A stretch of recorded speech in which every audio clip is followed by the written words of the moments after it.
want to miss anything.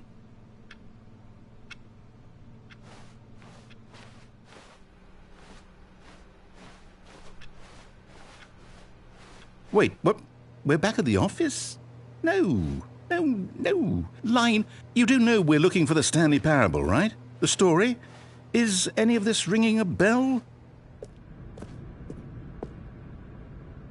Oh, no, not again, Line. How could you have done this to us? And after we trusted you, after everything we've been through, you... Oh, I can't take this anymore. To hell with it. Restart.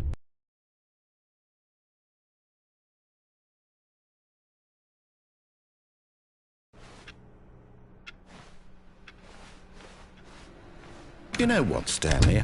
I say forget the adventure line. What's it ever done for us? We're intelligent people, right? Why can't we make up our own story? Something exciting, daring, mysterious. Ooh, this all sounds perfectly doable. Why don't we simply start wandering in, well, I don't know. How about this direction?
Now, yes, this is exciting. Just me and Stanley forging a new path, a new story. Well, it could be anything.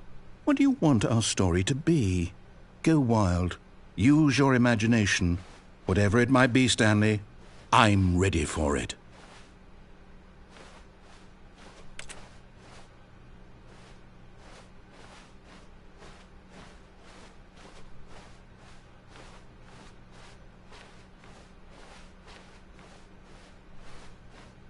Oh, no, not you again.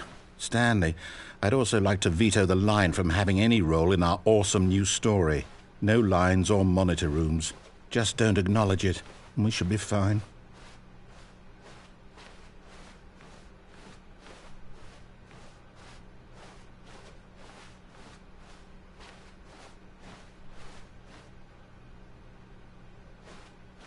Ah, a choice. We get to make a decision. From here, the story is in our control. How important we mustn't squander the opportunity. In fact, I believe I need a minute to think here. Just walk in circles for a minute. Okay, so I know that each door has to lead somewhere, which means that somewhere at the place where we're trying to go, there must be a reverse door that leads here. And that in turn means that our destination corresponds with the counter-inverted reverse door's origin. So starting from the right, let us ask, will taking the right door lead us to where we're going? And since the answer is clearly yes, then by all accounts, the door on the right is the correct one. Another victory for logic. Come, Stanley, our destiny awaits.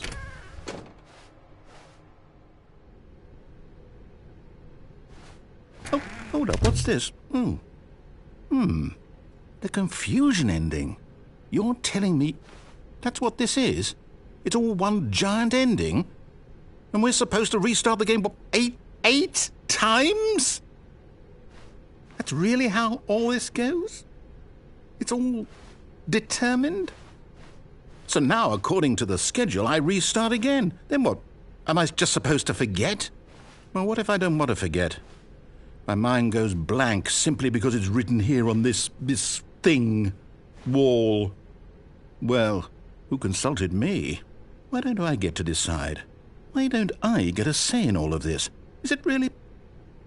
No, it can't be. I don't want it to be. I don't want the game to keep restarting. I don't want to forget what's going on. I don't want to be trapped like this. I won't restart the game. I won't do it. I won't do it. I won't do it. And the timer stopped?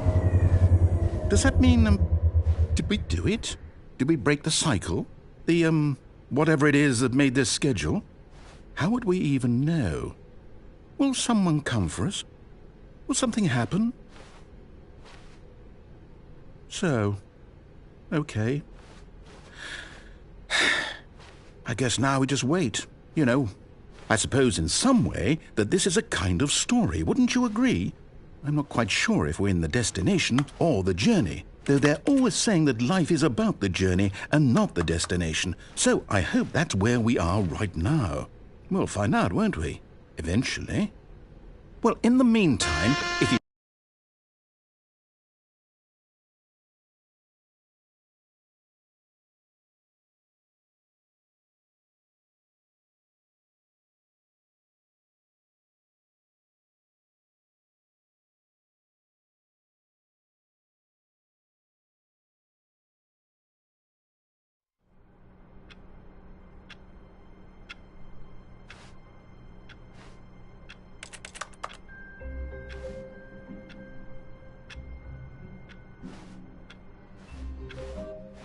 All of his co-workers were gone.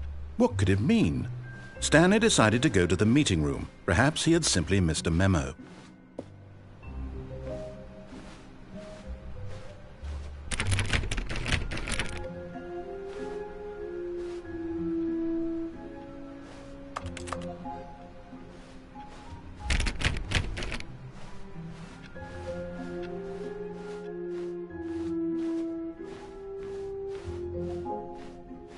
When Stanley came to a set of 2 open doors, he entered the door on his left.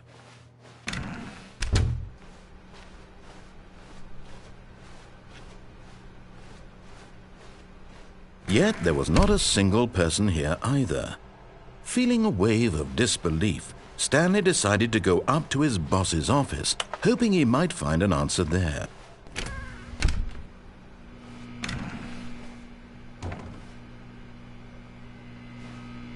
Stanley stepped into the broom closet, but there was nothing here, so he turned around and got back on track.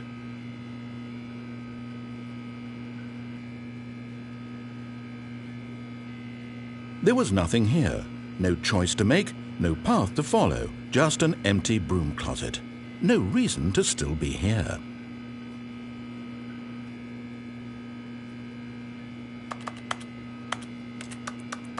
It was baffling that Stanley was still just sitting in the broom closet. He wasn't even doing anything. At least if there was something to interact with, he'd be justified in some way.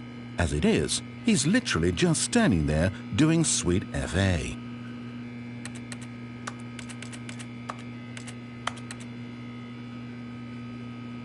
Are you really still in the broom closet?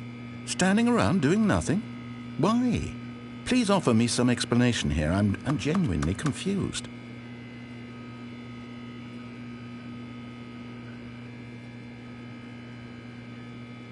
You do realize there's no choice or anything in here, right? If I'd said Stanley walked past the broom closet, at least you would have had a reason for exploring it to find out. But it didn't even occur to me because literally this closet is of absolutely no significance to the story whatsoever. I never would have thought to mention it.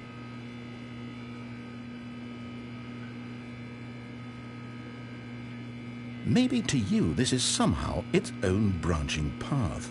Maybe when you go talk about this with your friends you'll say, "Oh, did you get the broom closet ending? The broom closet ending was my favourite." I hope your friends find this concerning.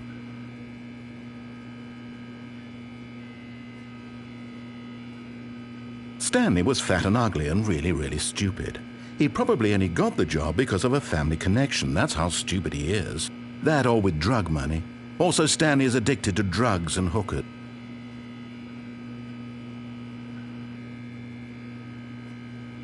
Well, I've come to a very definite conclusion about what's going on right now. You're dead. You got to this broom closet, explored it a bit, and were just about to leave because there's nothing here, when a physical malady of some sort shut down your central nervous system and you collapsed in front of your screen. Well, in a situation like this, the responsible thing is to alert someone nearby so as to ensure that your body is taken care of before it begins to decompose. Hello? Anyone who happens to be nearby? The person at this computer is dead.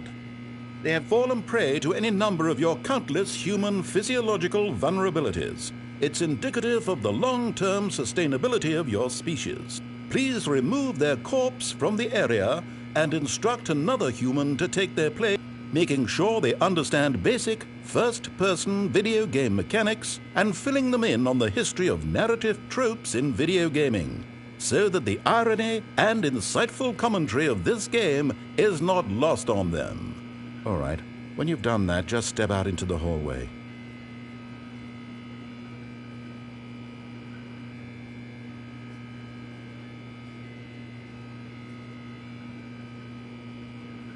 Ah, second player. It's good to have you on board. I guarantee you can't do any worse than the person who came before you.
Coming to a staircase, Stanley walked upstairs to his boss's office.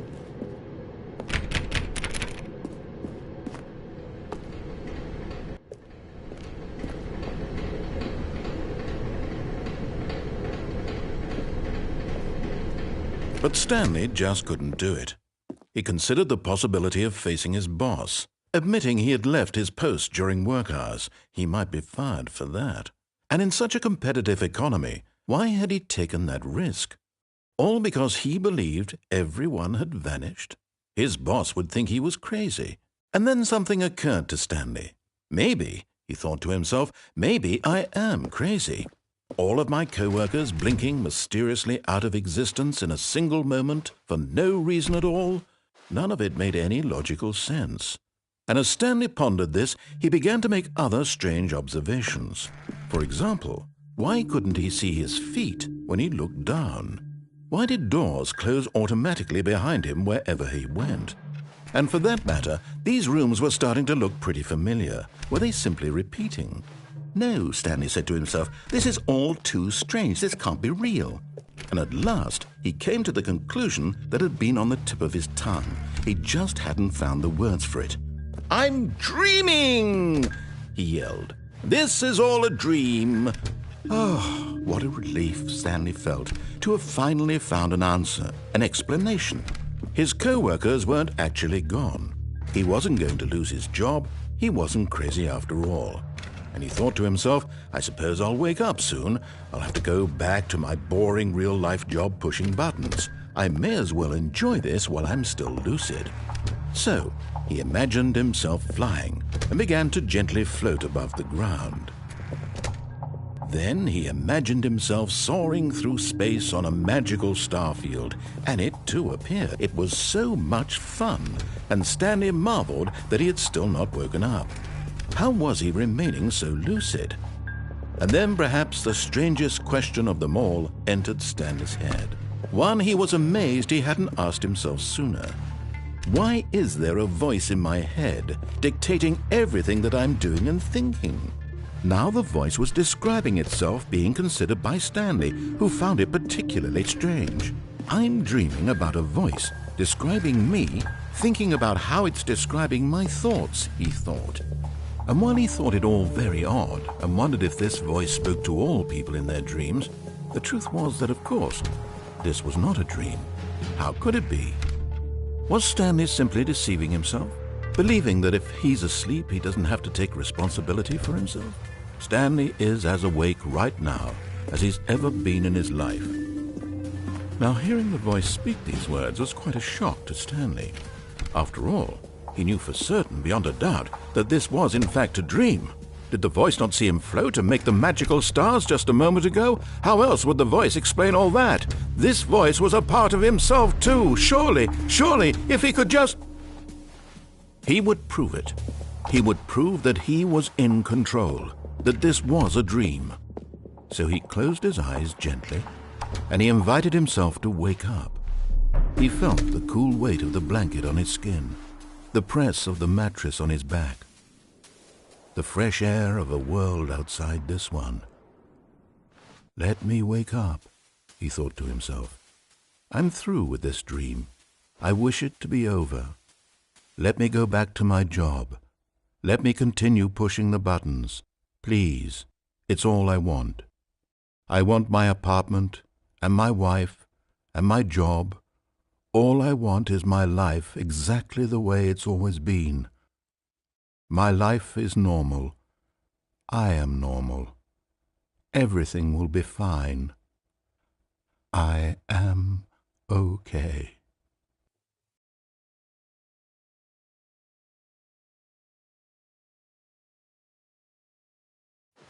Stanley began screaming. Please, someone, wake me up. My name is Stanley. I have a boss. I have an office. I am real. Please, just someone tell me I am real. I must be real. I must be. Can anyone hear my voice? Who am I? Who am I?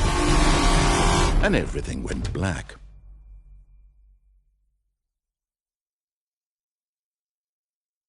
This is the story of a woman named Mariella. Mariella woke up on a day like any other. She arose, got dressed, gathered her belongings, and walked to her place of work. But on this particular day, her walk was interrupted by the body of a man who had stumbled through town talking and screaming to himself, and then collapsed dead on the sidewalk. And although she would soon turn to go call for an ambulance, for just a few brief moments she considered the strange man. He was obviously crazy. This much she knew. Everyone knows what crazy people look like. And in that moment, she thought to herself how lucky she was to be normal. I am sane. I am in control of my mind. I know what is real and what isn't. It was comforting to think this, and in a certain way, seeing this man made her feel better. But then she remembered the meeting she had scheduled for that day. The very important people whose impressions of her would affect her career, and by extension, the rest of her life. She had no time for this, so it was only a moment that she stood there, staring down at the body. And then she turned and ran.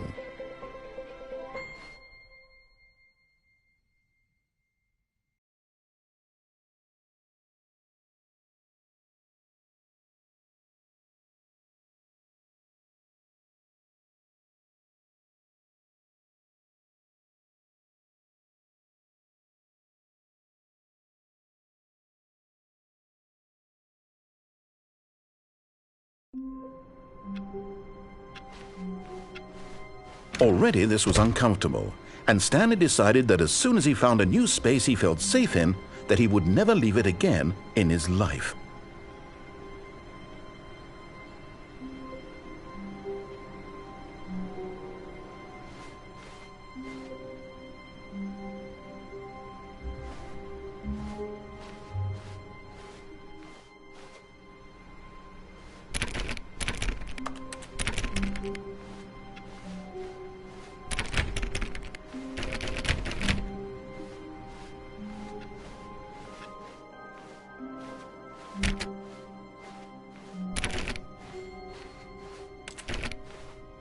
When Stanley came to a set of 2 open doors, he entered the door on his left.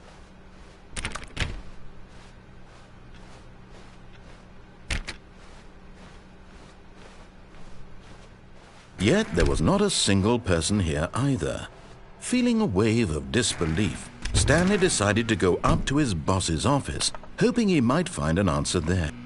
Oh no, no, not again. I won't be part of this. I'm not going to encourage you. I'm not going to say anything at all. I'm just going to be patient and wait for you to finish whatever it is you enjoy doing so much in this room. Please take your time.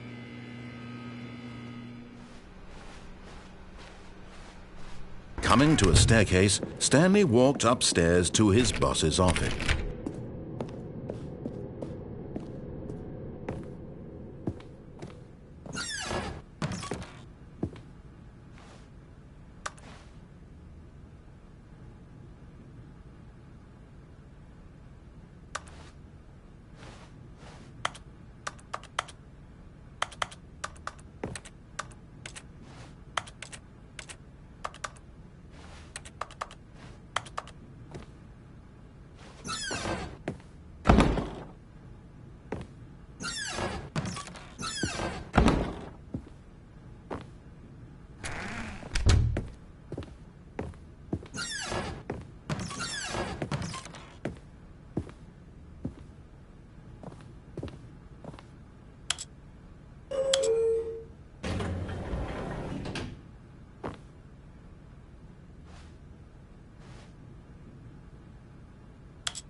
Okay, I think we all know the drill by now. Blah, blah, blah. Dark secrets, the keypad, Stanley pushes some buttons. Oh, hey, look, it's a new passageway. Quelle surprise.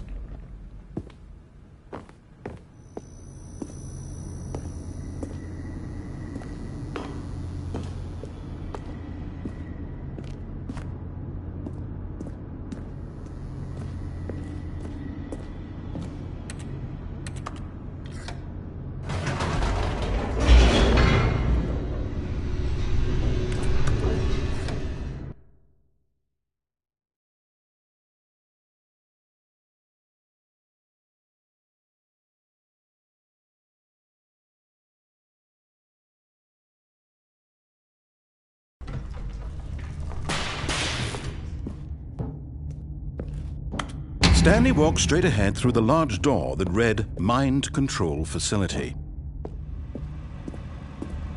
Although this passageway had the word Escape written on it, the truth was that at the end of this hall, Stanley would meet his violent death.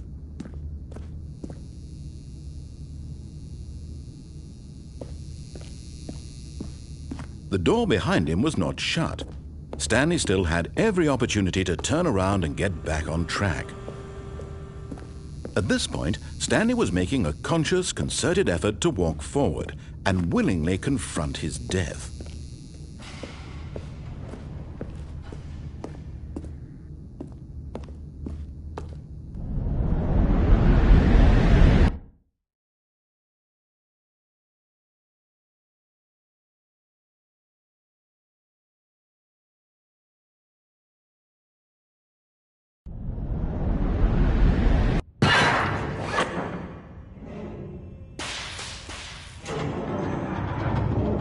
As the machine whirred into motion and Stanley was inched closer and closer to his demise, he reflected that his life had been of no consequence whatsoever.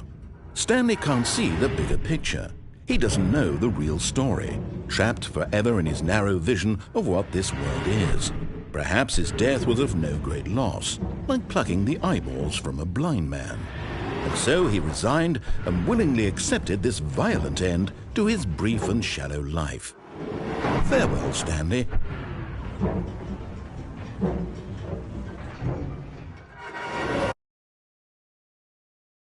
Farewell, Stanley, cried the narrator, as Stanley was led helplessly into the enormous metal jaws.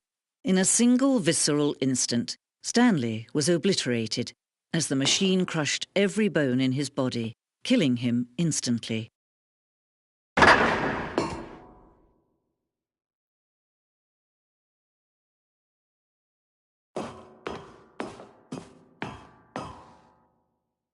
And yet it would be just a few minutes before Stanley would restart the game, back in his office, as alive as ever. What exactly did the narrator think he was going to accomplish? When every path you can walk has been created for you long in advance, death becomes meaningless, making life the same. Do you see now? Do you see that Stanley was already dead from the moment he hit start?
button.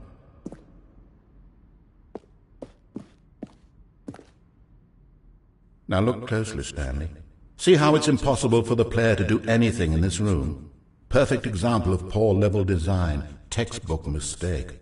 It's the kind of thing you'd pick up on intuitively if you had even the most fundamental understanding of good and bad game design.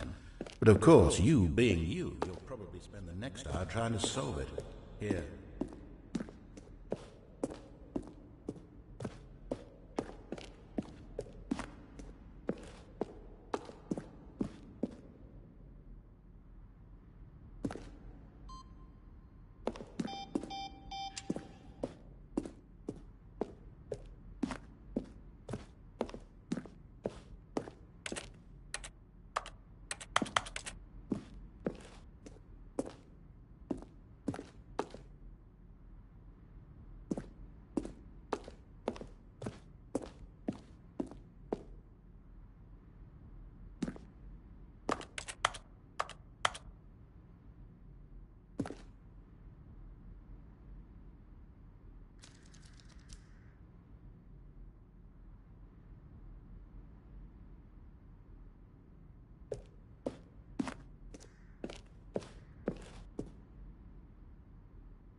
Stanley decided to go to the meeting room to check on his co-workers. He never functioned well by himself and constantly needed support and guidance from others. So the thought of total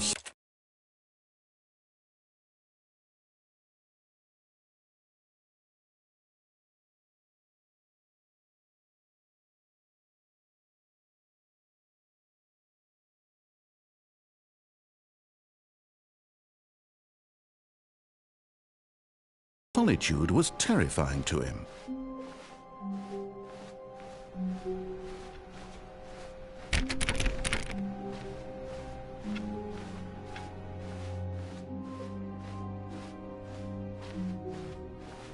When Stanley came to a set of 2 open doors, he entered the door on his left.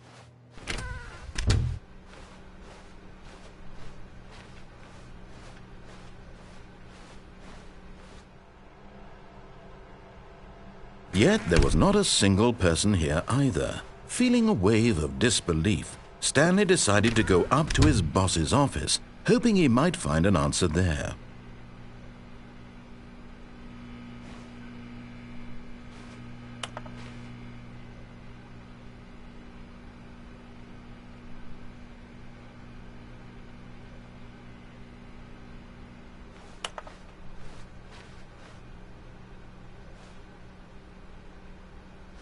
Coming to a staircase, Stanley walked upstairs to his boss's office.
Here's the door, just go.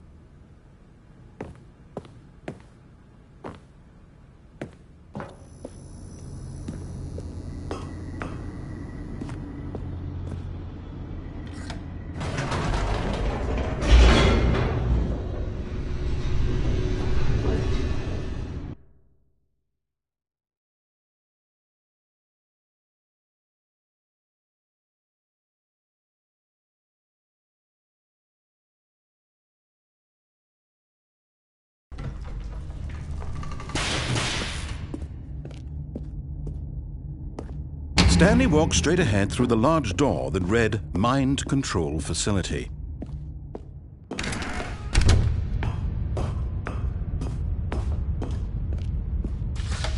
The lights rose on an enormous room packed with television screens. What horrible secret did this place hold? Stanley thought to himself. Did he have the strength to find out?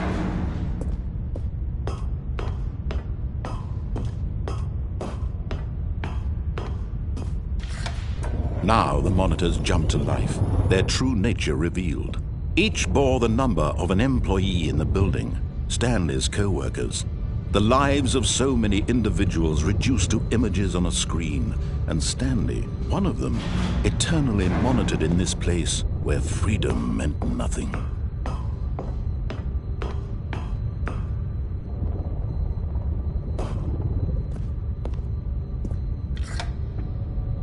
This mind control facility, it was too horrible to believe. It couldn't be true.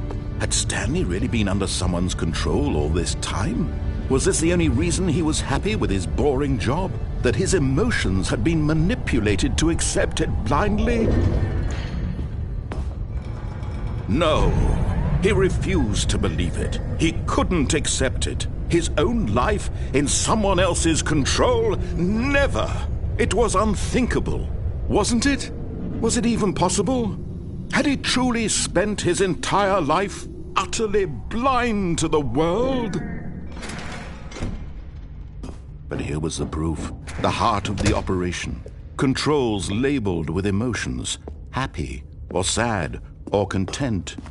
Walking, eating, working, all of it monitored and commanded from this very place. And as the cold reality of his past began to sink in, Stanley decided that this machinery would never again exert its terrible power over another human life. For he would dismantle the controls once and for all.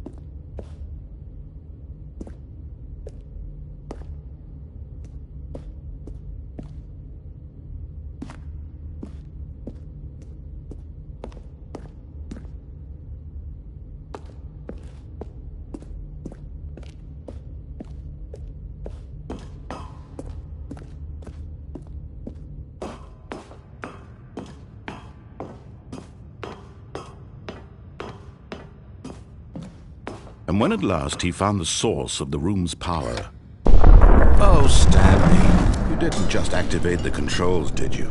After they kept you enslaved all these years, you go and you try to take control of the machine for yourself. Is that what you wanted? Control? Oh, Stanley, I applaud your effort, I really do. But you need to understand, there's only so much that machine can do. You were supposed to let it go, turn the controls off, and leave. If you want to throw my story off track, you're going to have to do much better than that. I'm afraid you don't have nearly the power you think you do. For example, and I believe you'll find this pertinent, Stanley suddenly realized he had just initiated the network's emergency detonation system. In the event that this machine is activated without proper DNA identification, nuclear detonators are set to explode, eliminating the entire complex. How long until detonation then? Let's say, 2 minutes. Ah, now this is making things a little more fun, isn't it, Stanley? It's your time to shine. You are the star. It's your story now. Shape it to your heart's desires. Oh, and we have to start. What's that? You'd like to know where your co-workers are? A moment of solace before you're obliterated? All right, I'm in a good mood. You're gonna die anyway. I'll tell you exactly what happened to them. I erased them. I turned off the machine. I set you free. Of course, that was merely in this instance of the story. Sometimes when I tell it, I simply let you sit there in your office forever, pushing buttons endlessly and then dying alone. Other times, I let the office sink into the ground, swallowing everyone inside, or I let it burn to a crisp. I have to say this, though, this version of events has been rather amusing. Watching you try to make sense of everything and take back the control wrested away from you, it's quite rich. I almost hate to see it go. But I'm sure whatever I come up with on the next go-around will be even better. My goodness, only 34 seconds left. But I'm enjoying this so much. You know what? To hell with it. I'm going to put some extra time on the clock, why not? These are precious additional seconds, Stanley. Time doesn't grow on trees. Oh dear me, what's the matter, Stanley? Is it that you have no idea where you're going or what you're supposed to be doing right now? Or did you just assume when you saw that timer that something in this room was capable of turning it off? I mean, look at you. Running from button to button, screen to screen, clicking on every little thing in this room. These numbered buttons, no, these colored ones, or maybe this big red button, or this door. Everything, anything, something here will save me. Why would you think that, Stanley? That this video game can be beaten? Won? Solved? Do you have any idea what your purpose in this place is? But you really believe there's an answer? How many times will you replay this bit, looking desperately for a solution? 10? 100? 1,000? I look forward to finding out and to watching the bomb go off each time you fail. Just you and me and the retching explosion of fire and metal over and over and over for all of eternity. And Stanley died again. And Stanley died again. And Stanley died again. Take a look at the clock, Stanley. That's 30 seconds you have left to struggle. 30 seconds until a big boom and then nothing. No ending here, just you being blown to pieces. Will you cling desperately to your frail life, or will you let it go peacefully? Another choice. Make it count, or don't. It's all the same to me, all a part of the joke. And believe me, I will be laughing at every second of your inevitable life from the moment we fade in until the moment I say, happily ever after.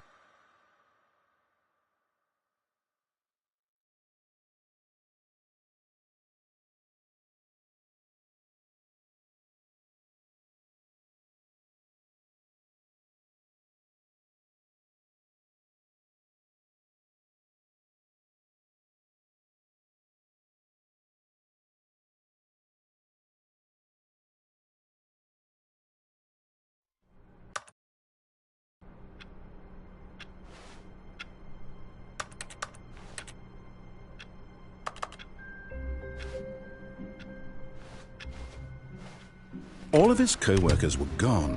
What could it mean? Stanley decided to go to the meeting room. Perhaps he had simply missed a memo. No matter how hard Stanley looked, he couldn't find a trace of his co-workers.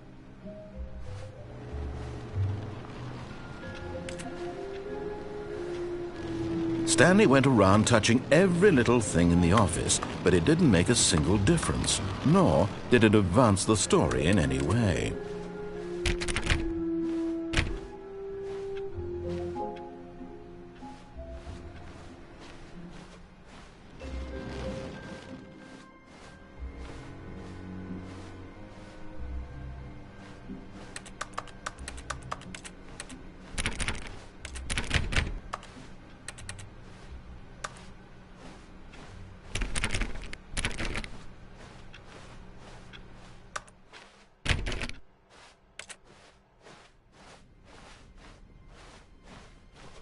When Stanley came to a set of 2 open doors, he entered the door on his left.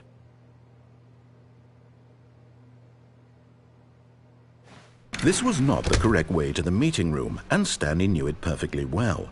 Perhaps he wanted to stop by the employee lounge first, just to admire it.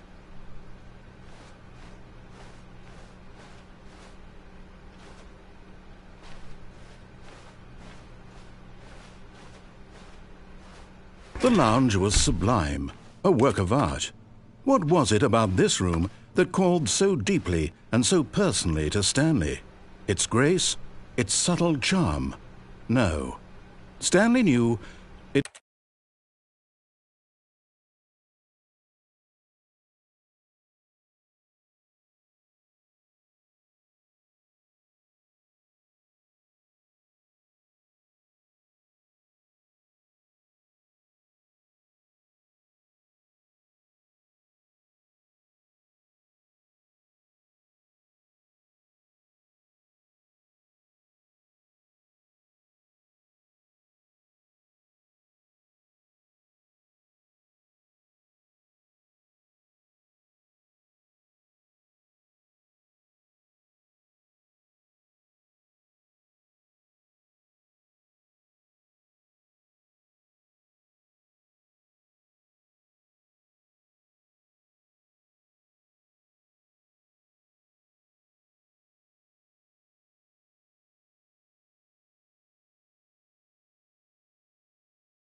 It was something deeper.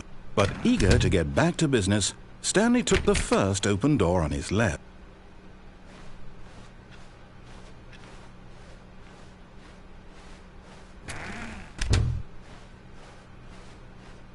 Stanley was so bad at following directions, it's incredible he wasn't fired years ago.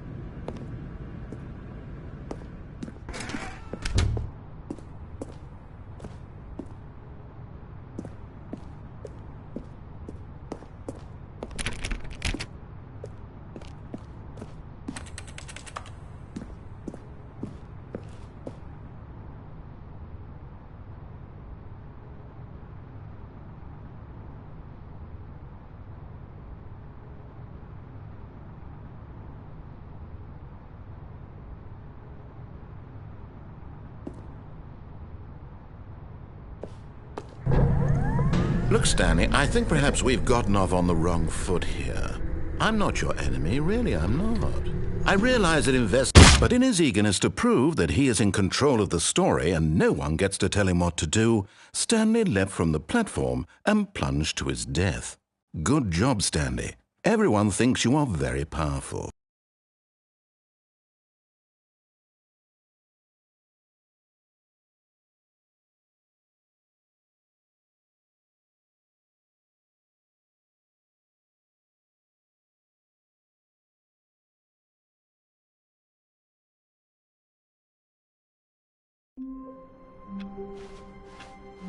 All of his co-workers were gone.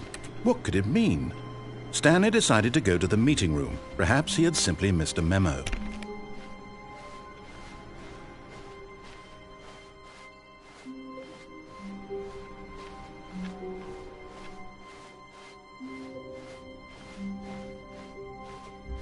When Stanley came to a set of two open, this was not the correct way to the meeting room, and Stanley knew it perfectly well. Perhaps he wanted to stop by the employee lounge first, just to admire it. Standing now in this incredible room, Stanley for the first time understood true happiness. Then the feeling went away, and he felt sad, but eager to get back to business, Stanley took the first open door on his left.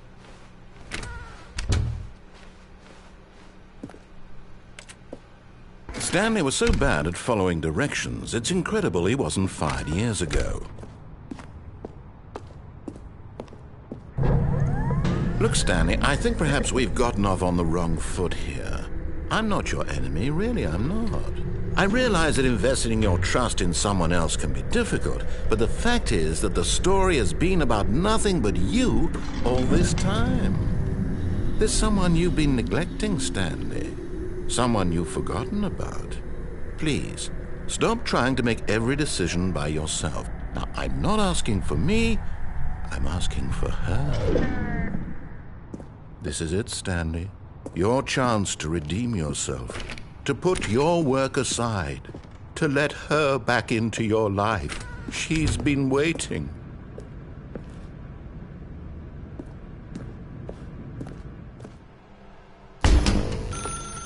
That's her, Stanley. You need to be the one to do this, to reach out to her.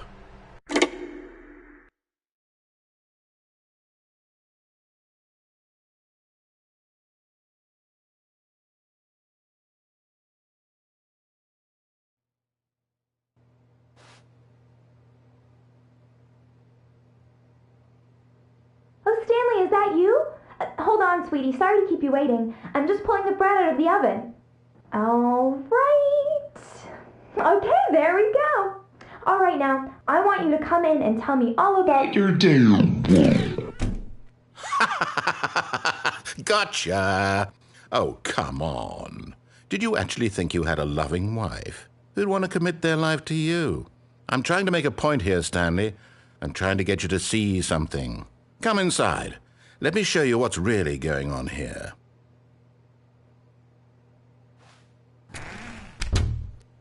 This is a very sad story about the death of a man named Stanley.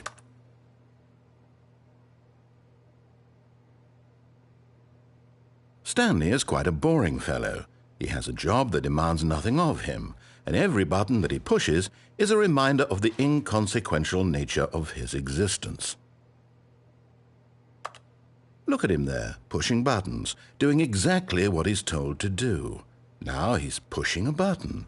Now he's eating lunch. Now he's going home. Now he's coming back to work. One might even feel sorry for him, except that he's chosen this life.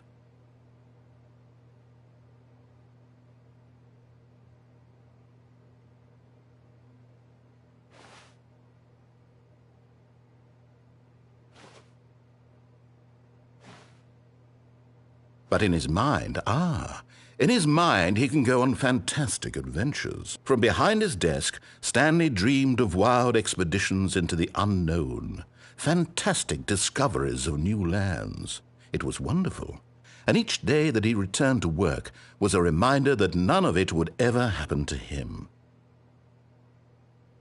And so he began to fantasize about his own job. First, he imagined that one day while at work, he stepped up from his desk to realize that all of his co-workers, his boss, everyone in the building had suddenly vanished off the face of the earth. The thought excited him terribly. So he went further. He imagined that he came to two open doors and that he could go through either. At last, choice. It barely even mattered what lay behind each door. The mere thought that his decisions would mean something was almost too wonderful to behold. As he wandered through this fantasy world, he began to fill it with many possible paths and destinations. Down one path lay an enormous round room with monitors and mind controls. And down another was a yellow line that weaved in many directions, and down another was a game with a baby. And he called it the Stanley Parable. It was such a wonderful fantasy, and so in his head he relived it again, and then again, and again, over and over, wishing beyond hope that it would never end, that he might always feel this free. Surely there's an answer down some new path, mustn't there be? Perhaps if he played just one more time. But there is no answer. How could there possibly be? In reality, all he's doing is pushing the same buttons he always has. Nothing has changed. The longer he spends here, the more invested he gets, the more he forgets which life is the real one. And I'm trying to tell him this, that in this world he can never be anything but an observer, that as long as he remains here, he's slowly killing himself. But he won't listen to me. He won't stop. Here, watch this. Stanley, the next time the screen asks you to push a button, do not do it.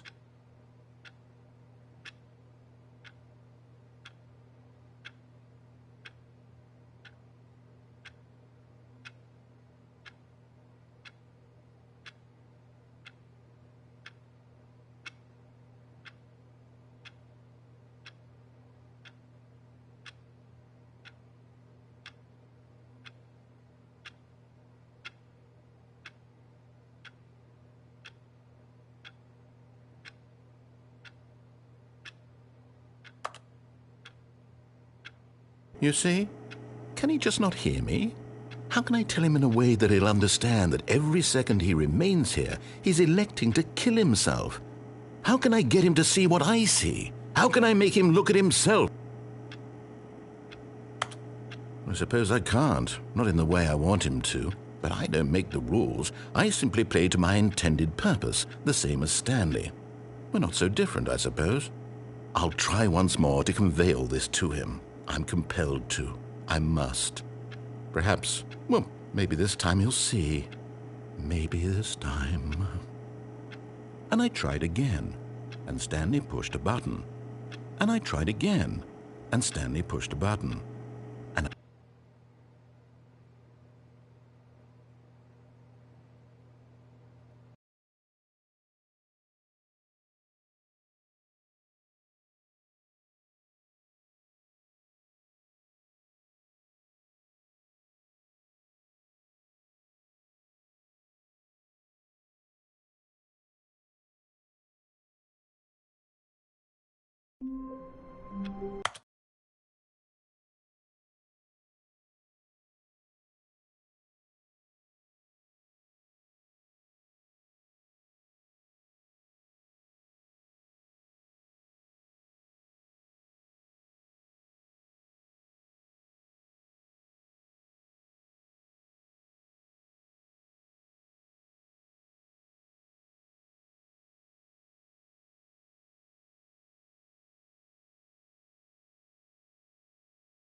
Stanley had never seen the office this brightly lit.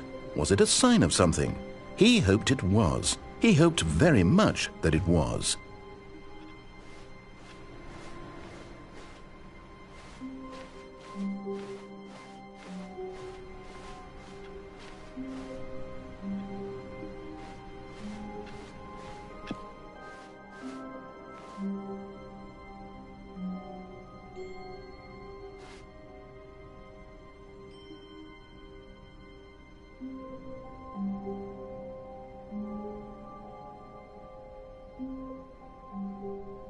Oh, new content?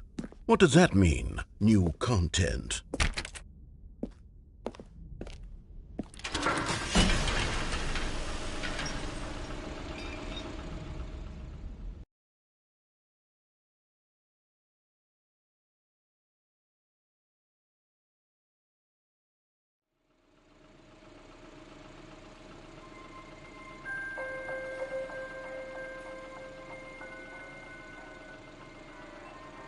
Hello, and thank you for playing the Stanley Parable Ultra Deluxe. As you may know, the Stanley Parable was a video game released in 2013 on home computers. After receiving critical and commercial success, it was expanded upon in 2022 with the Stanley Parable Ultra Deluxe, a reimagining of the game for consoles and home computers.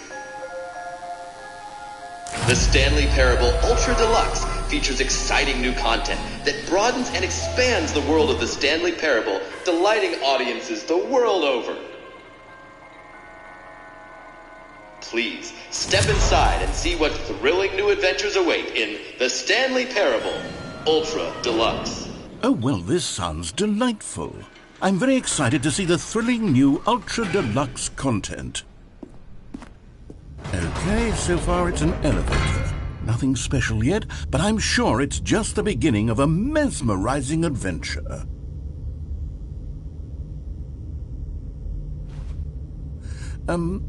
Is it broken?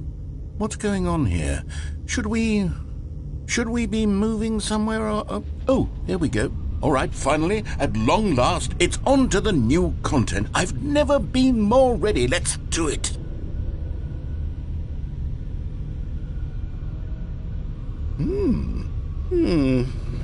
I have to say, initial impressions of Stanley Parable Ultra Deluxe, mostly tedious. It's as if Oh, okay. Let's see the content. Give me the content, Stanley. All right, let's see. It's the jump circle.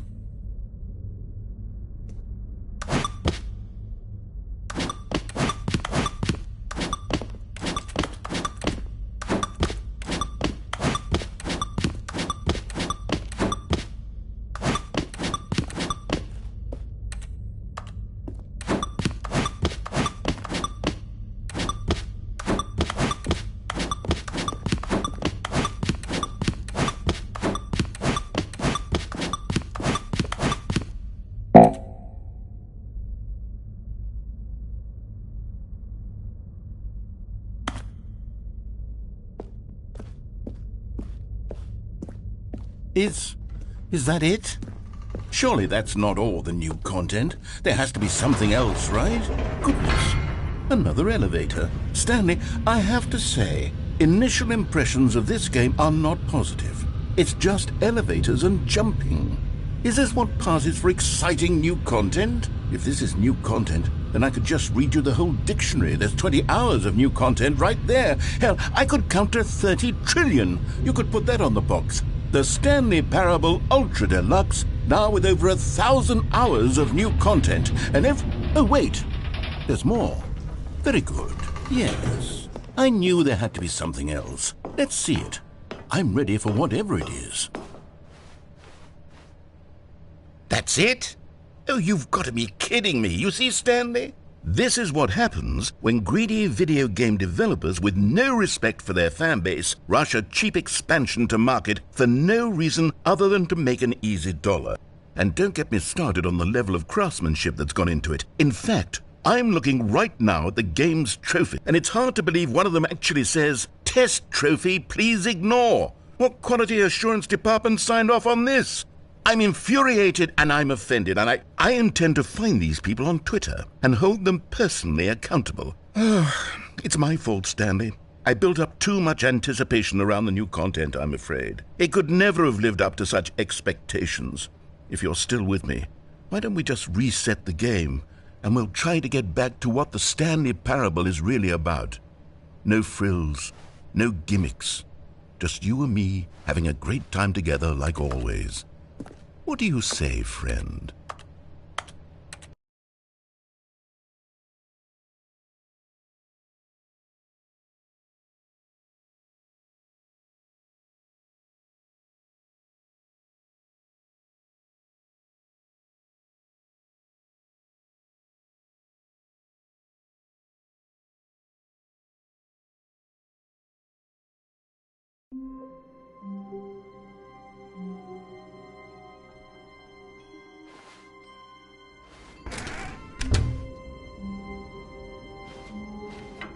Psst! Stanley! Come over here! In the vent! I want to show you something!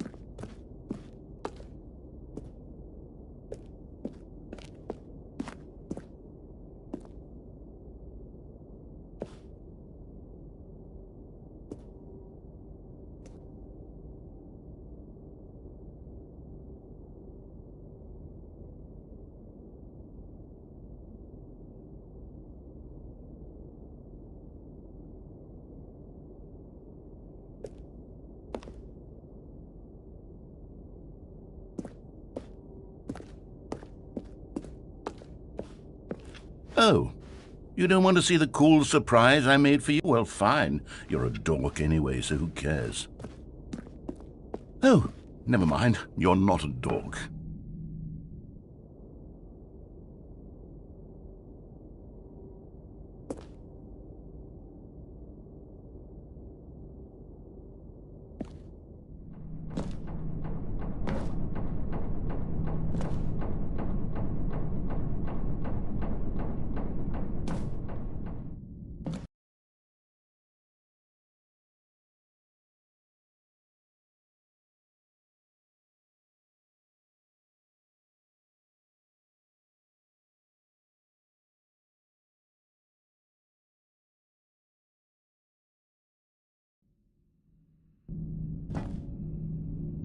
Okay, you remember how cheap and unsatisfying the new Ultra Deluxe content turned out to be? Well, it got me thinking about the past, and how much better the Stanley Parable used to be. So I made something special and tucked it away here where the game's developers won't find it. Just our little secret. Take a look. I call it the Memory Zone.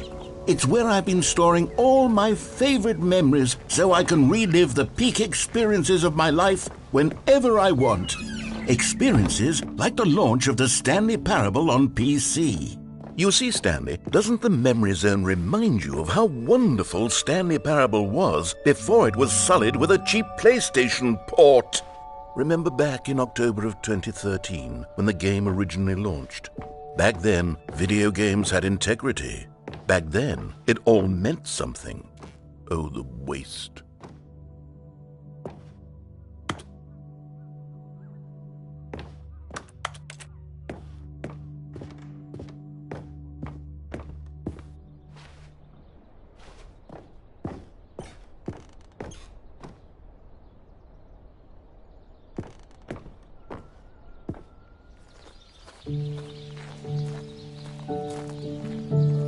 And over here is where I keep reviews of the Stanley Parable. Like this stunning triumph of games journalism, 10 out of 10 from Destructoid.com. James Stephanie Sterling writes, and I quote, "Where so many games that aspire to be more than games end up less than any form of art, Stanley Parable strives and then succeeds to be every game ever created."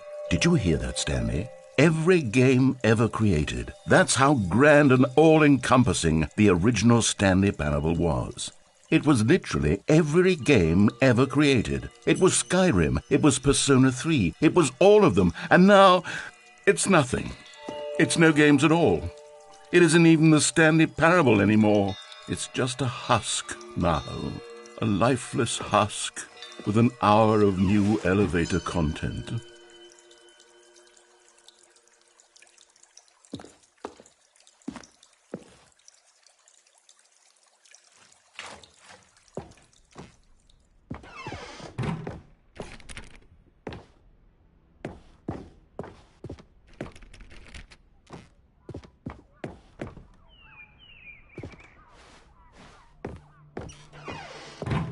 Here's another moving passage, this time from GameSpot.com. The Stanley Parable is both a richly stimulating commentary on the nature of choice in games and one that offers some of the most enjoyable, surprising, and rewarding choices I've ever been confronted with in a game. 9 out of 10. Don't you get it, Stanley? The game was perfect. It didn't need anything else. It didn't need new content. All they had to do was transport it in pristine condition along to the PlayStation. Boom, done. And they couldn't even do that. Couldn't resist the urge to go meddling with a beloved franchise.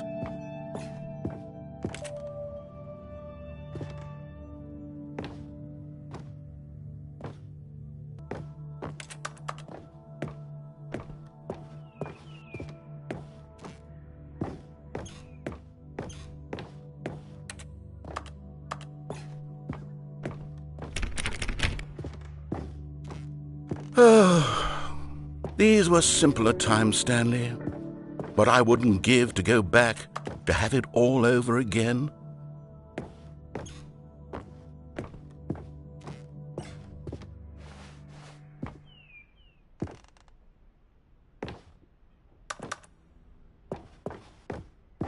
Wait, hang on. I don't recall this part of the memory zone before. What's this? What's down here?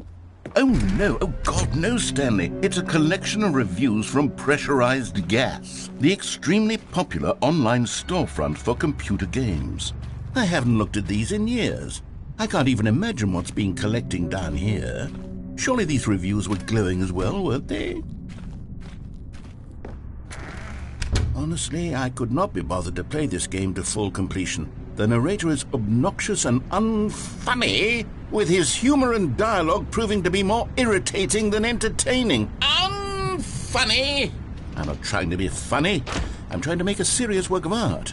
I suppose I could write up a handful of gags to insert into the Stanley Parable, but the game is already such a densely layered web of profound philosophical insights that I can't even imagine where I'd have the room to stick them.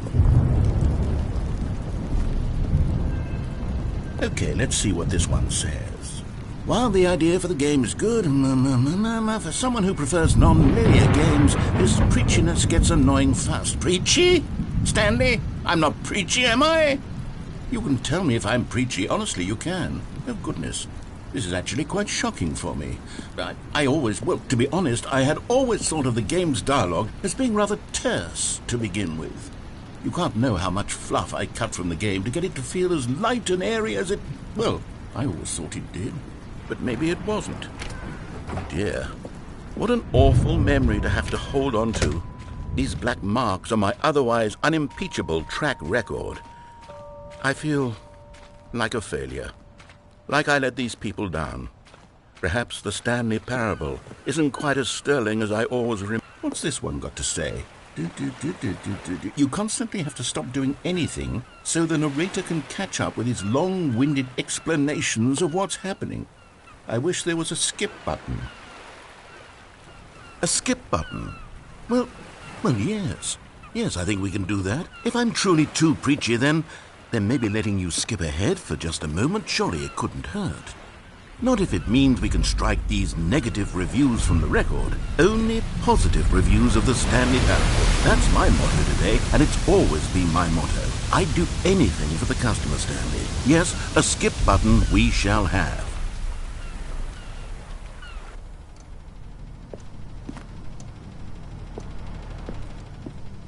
And here it is. Go ahead and give it a shot. I'll pop you forward in time so that the second my incessant droning starts to bore you, with just the push of a button, you'll have zipped right past it.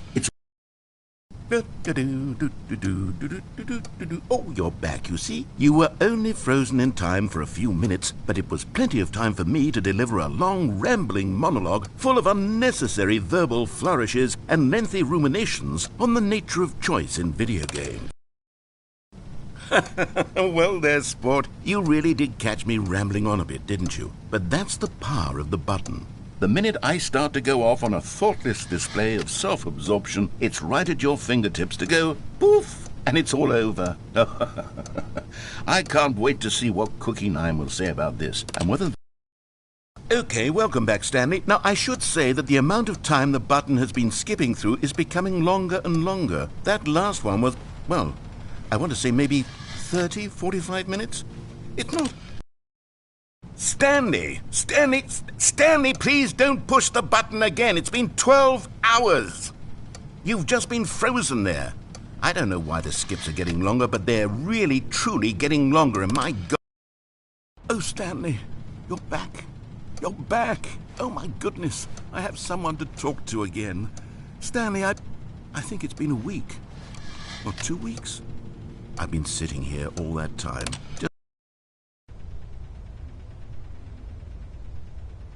Oh, hello, it's you. You're here again. Welcome.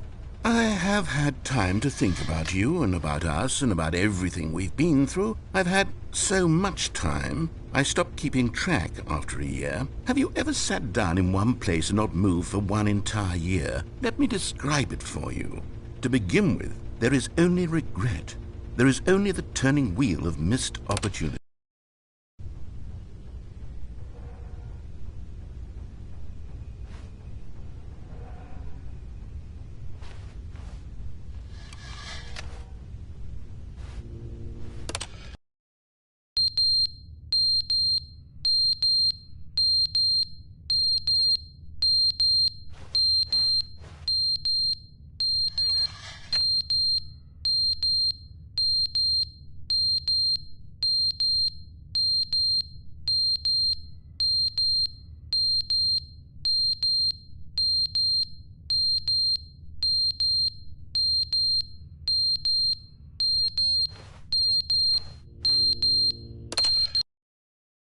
But they didn't understand the game was never meant to be funny. It was meant to have a point. It was meant to speak to the human condition. But where are the jokes? Where are the jokes? They bemoaned, they screamed, they gnashed their teeth and said, entertain us. It wasn't enough. They had to leave a pathetic little thumbs-down review and make all of their pitiful demands.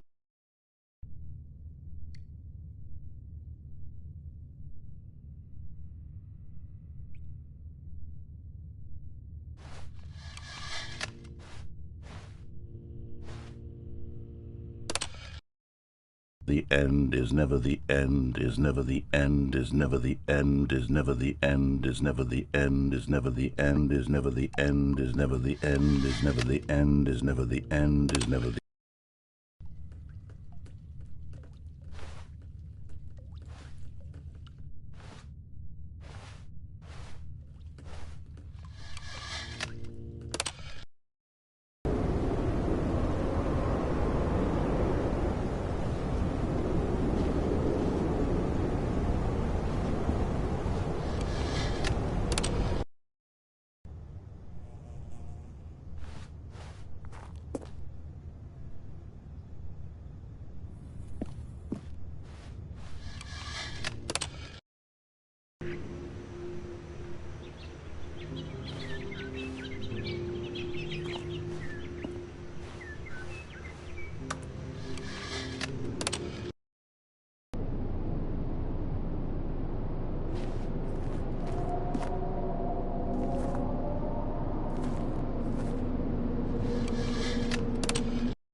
All of his co-workers were gone.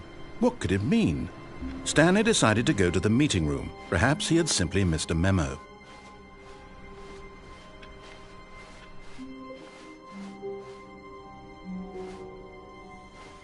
Oh, good. You notice my sign. Yes, I have something very exciting to show you.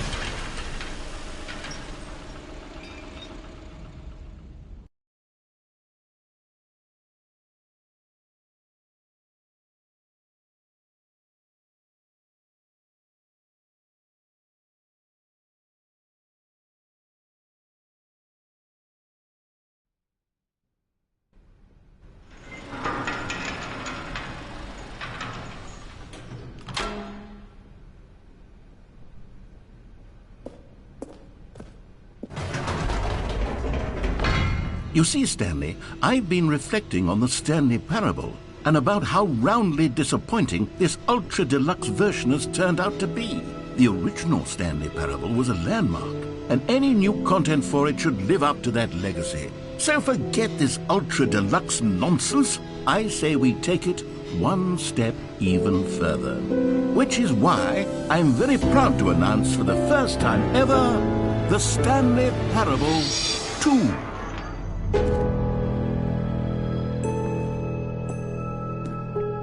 Yes, you see, isn't this far superior to a measly port with a few minor additions? Think of all the new territory we'll cover with a fully fledged sequel. An entirely new experience, built from the ground up. Why, there are so many possibilities. It could go in so many different directions. This is what fans have truly been asking for.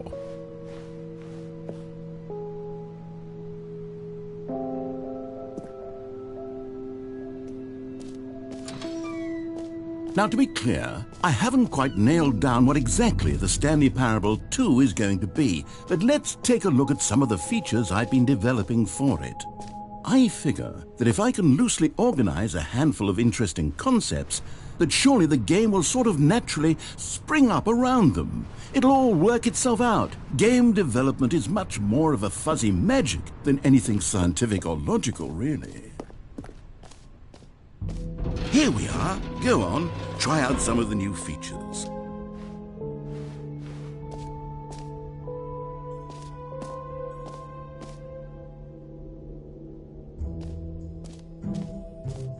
For the Stanley Parable 2,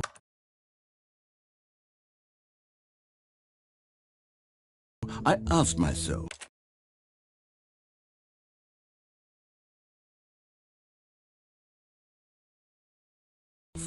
what do players really want? And of course, the first and most obvious answer is that they want to be individually recognized and validated as people. So with that in mind, my first addition to the game is this button, which... Sorry, I should have clarified. Right now, the button only says the name Jim. But of course, in the final game, this button will say your name, whatever name that is. Here, let's have you role-play as Jim to really simulate the full experience of this feature. Just play along. I promise you'll love it. Okay, here we go. Let's take a deep breath, clear your mind, forget whoever you are, and simply become a person named Jim. Jim. Whoa, hold on. I wasn't finished setting up the backstory. If you don't properly roleplay as Jim, then you'll never understand the impact of this button. Otherwise, it's just a stupid button that says somebody else's name.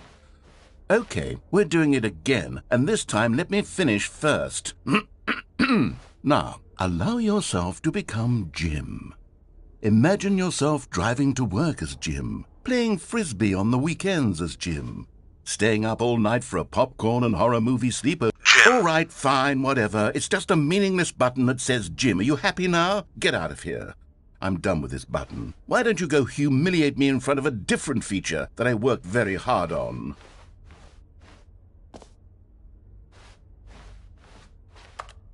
Jim. See, if you'd only played along, that would have been your name, the button says. But no.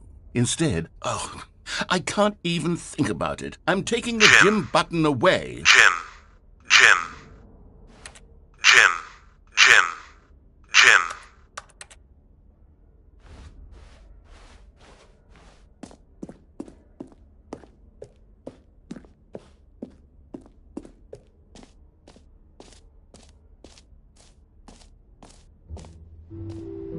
Maybe I'll only let people named Jim play the Stanley Parable too. An epilogue would be fun, wouldn't it, Stanley? Yes, it will go at the end of the, well, we'll figure that out later.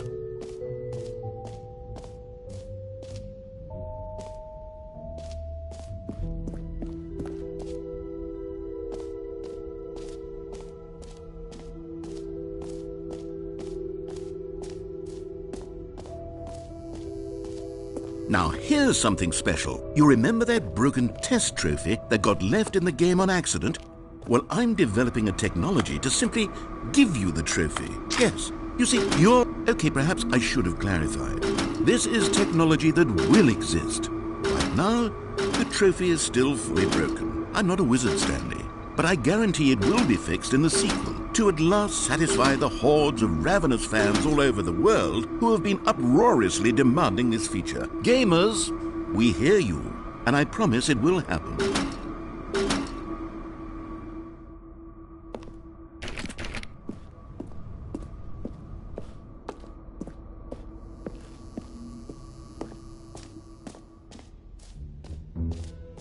What else? What other exhibits haven't we seen yet?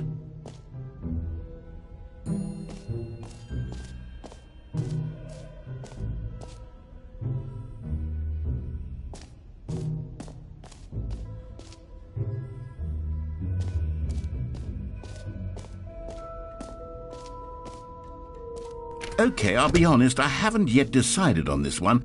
I think that in the new version, the office could use a bit of decoration, like balloons. But I'm undecided on Get Well Someday and Happy 12th Birthday. Which would you go with?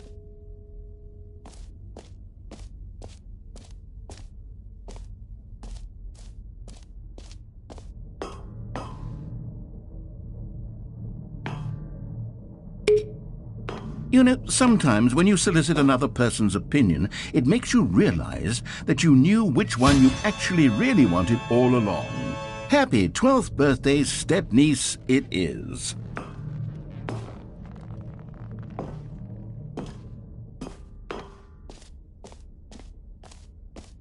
Or actually, maybe I should have gone with... No, I've made my decision, we're moving on.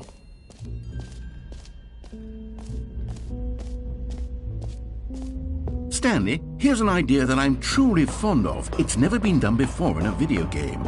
This is, in fact, a hole that you can fall down forever. That's right. Infinite falling.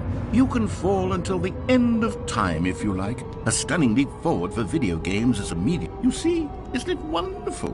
One of my more ingenious concoctions, if I do say so. Now then, since you've gotten to see the infinite hole, you can press the teleport button to pop back up to the top, and we can continue onward. Now, I don't mean to be a bummer, but I do recommend you use the teleport button to go back to the top. Maybe do it on the sooner rather than later spectrum of things.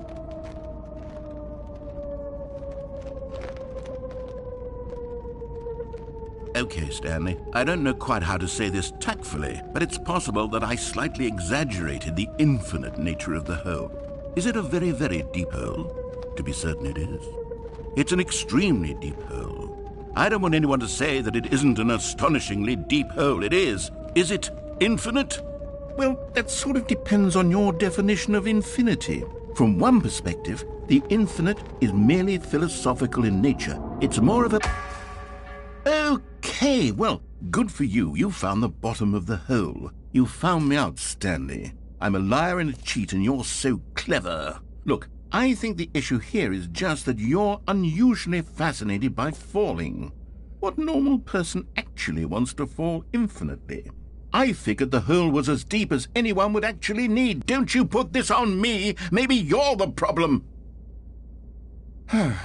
Look, things got a little heated there. I think we both said some things we didn't mean. Why don't we just put all this behind us and agree to just call the hole mostly infinite? If that works for you, then go ahead and press the teleport button to warp up to the top of the hole and we can move on. I'll just be up here when you're ready. Great. Now, I'm very excited to... Oh, for heaven... You see, I was right. The problem is you. The problem is that you like holes too much. Not normal. A normal person would have said, yep, that's an infinite hole right there, goes on forever till the end of time. Don't need to see it all, but not you. Oh, no, no, no, no. You have a weird sort of... Oh. Did the hole seem even shorter to you this time? I couldn't help but feel like you spent a little less time in there than you did before. I mean, admittedly, I didn't make an infinite hole, but I didn't think it was that not infinite. Well, I suppose once again there's nothing to do here. If you decide you've had enough of the hole, you can hit the teleport button and come join me up above. Had enough? I'm positively thrilled. Gosh, how could I have guessed? You're back in the hole. If this starts to become a thing where... Wow. Okay. Yes. I'm starting to become extremely certain that the hole is not only not infinite, but that it's growing steadily less and less infinite. I suspect that I'm starting to hit the point where it's no longer feasible to call the hole infinitely deep, even by the lax overall standards for accountability and marketing. What's going on here? Stanley, I have no explanation for the uncertain nature of the hole's length. Here, let's try something.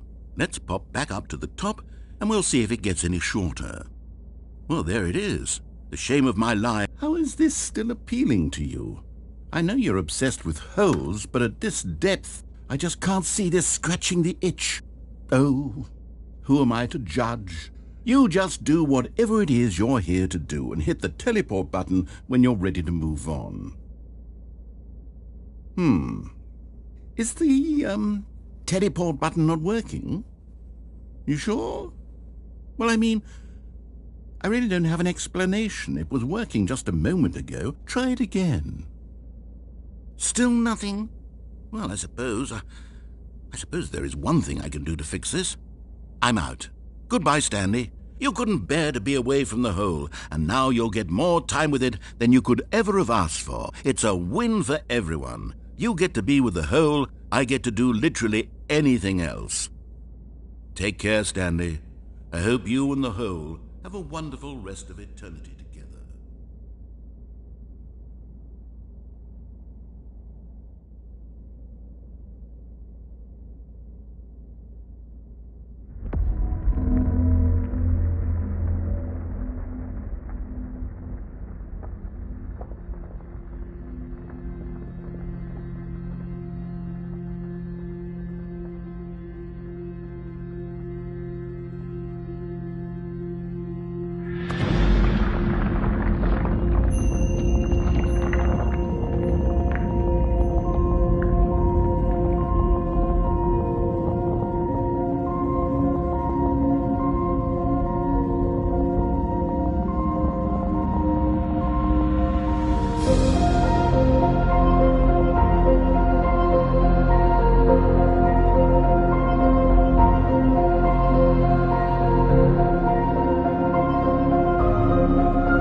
Stanley?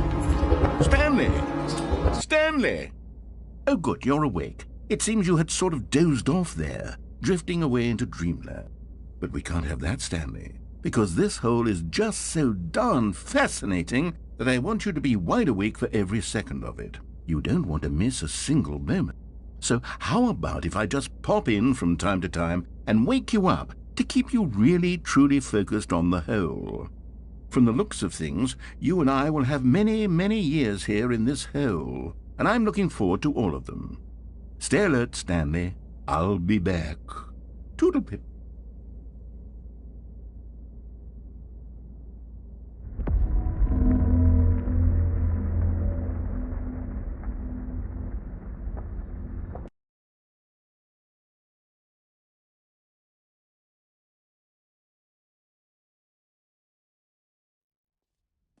Here we are. Go on, try out some of the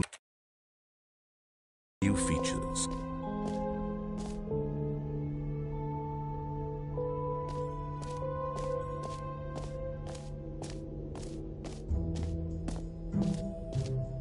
Calling it the Stanley Parable 2 is just so much catchier than Ultra Deluxe, don't you think?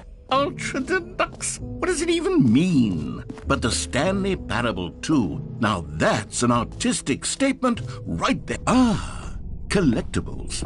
Now it's a real video game. In the Stanley Parable 2, you'll run around gathering up these miniature Stanley figurines. And what's truly innovative is that there will be no reward for collecting all of them. I don't want to stifle the intrinsic joy of watching a number go up. You simply collect all of them, and then you move the hell on with your unremarkable life.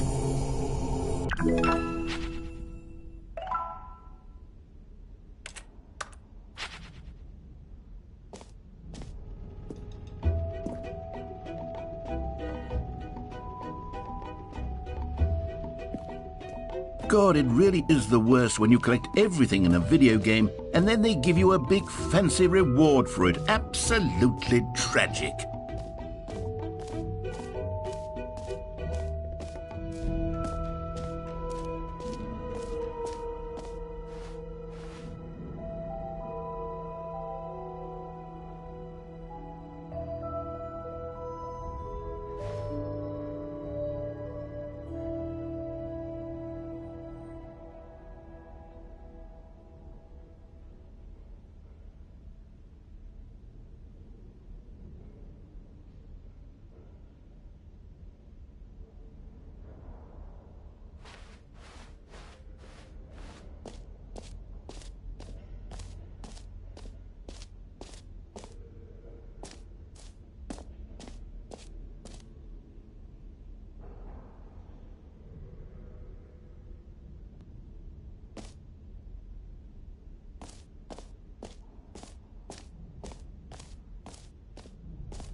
Oh, goodness, Stanley, this is fairly awkward.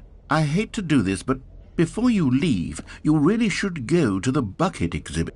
You see, there's a surprise I was going to spring on you later, and it involves the bucket. And I really do hate to break the illusion, but it's important that you go see the bucket, okay? All right, I'll get out of your hair now.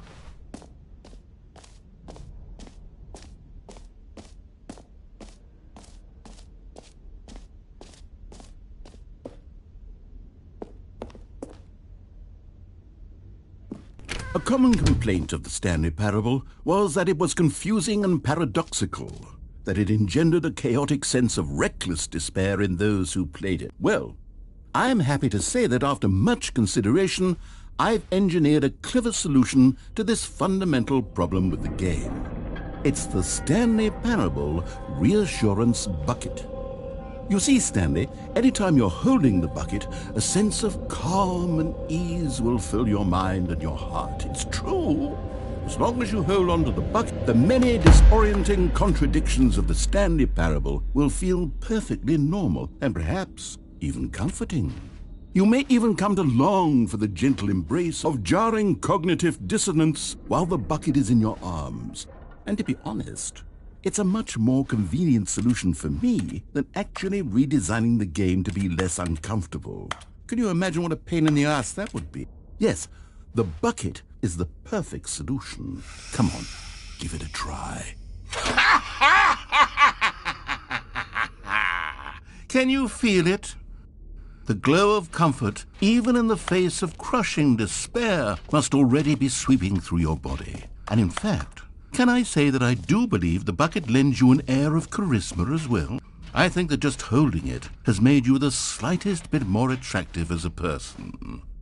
The benefits of the bucket seem to go on, don't they? All this and more await you in the Stanley Parable 2.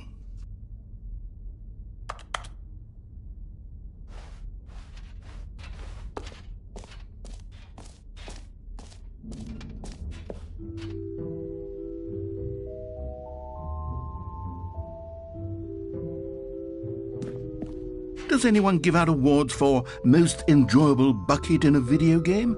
That really should be an award if it isn't already.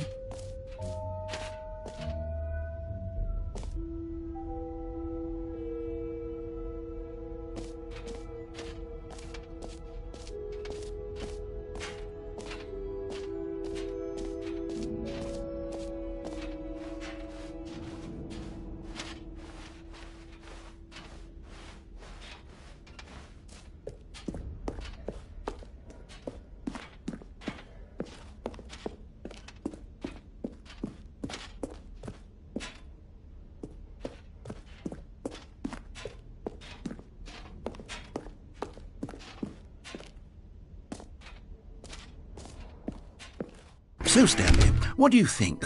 Do you like all of the new features? Yes, I know it's not exactly clear yet how exactly these features will come together as one single coherent video game, but I can feel it in my soul. It's going to work. There's definitely a good game in there somewhere. Say, let's do an experiment.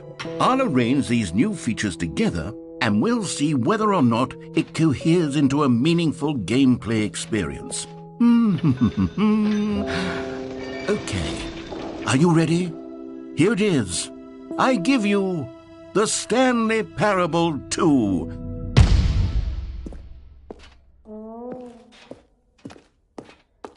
I mean, there's potential here, right? It's sort of... Okay, never mind. Hold on, let me do a different arrangement. Okay, yes, this is much better. I feel good about this. Here we go. Version 2. Who am I kidding, Stanley? This isn't a coherent video game at all. It's a lot of gags. And I do very much enjoy creating gags, but they don't add up to anything. I wanted more than anything to create a sequel that would capture all the magic of the first game. I wanted fans to love it. No matter how good these gags are, they won't stand on their own. They would need the structure and the gameplay of the original. Wait, maybe that's it. I can take the original Stanley Parable and simply, well, insert a few of my new features into it. Tastefully, of course. With respect. With care for the vision and integrity of the original game. Would it possibly work? I suppose it could. But it would need a really, really tremendous title screen. A title screen that says with bold and uncompromising conviction, "This is the Stanley Parable 2." Let me see if I can whip something up. All right, perfect. Go ahead. Take a look.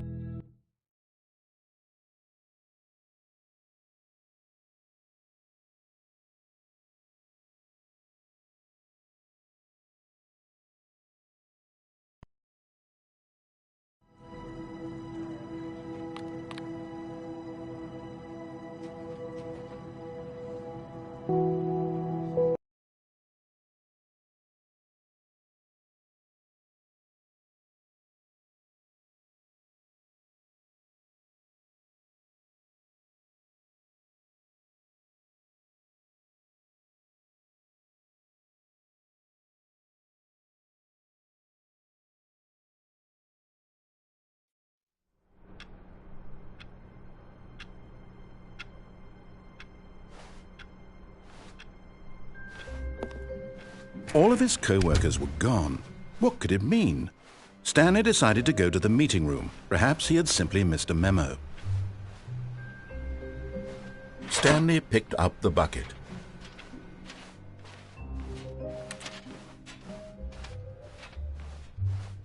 Stanley clutched the bucket tightly to his chest and entered the door on his left.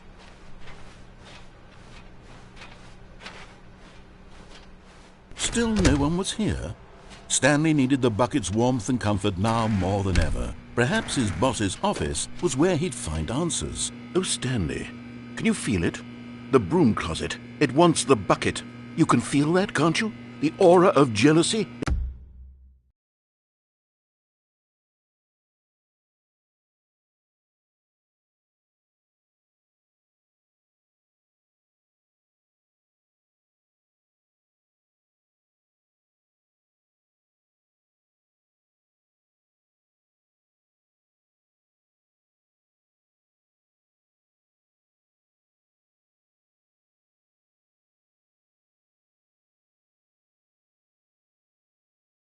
It's as clear as day. This broom closet believes it deserves the bucket. I can really feel it now. It's a bucket. It belongs in a broom closet. That's what the broom closet is trying to say here. It's supposed to go with the other cleaning supplies. Good for you, Stanley. Don't give in. Don't hand over the bucket. Coming to a staircase, Stanley and the bucket walked upstairs to the boss's office.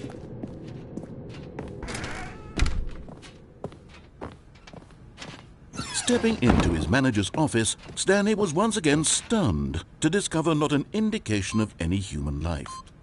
Crushed by the weight of this revelation, but Stanley guessed the correct code by sheer luck. Was it that the bucket knew all along? Was the bucket guiding him? Yes, this is certainly the most logical explanation.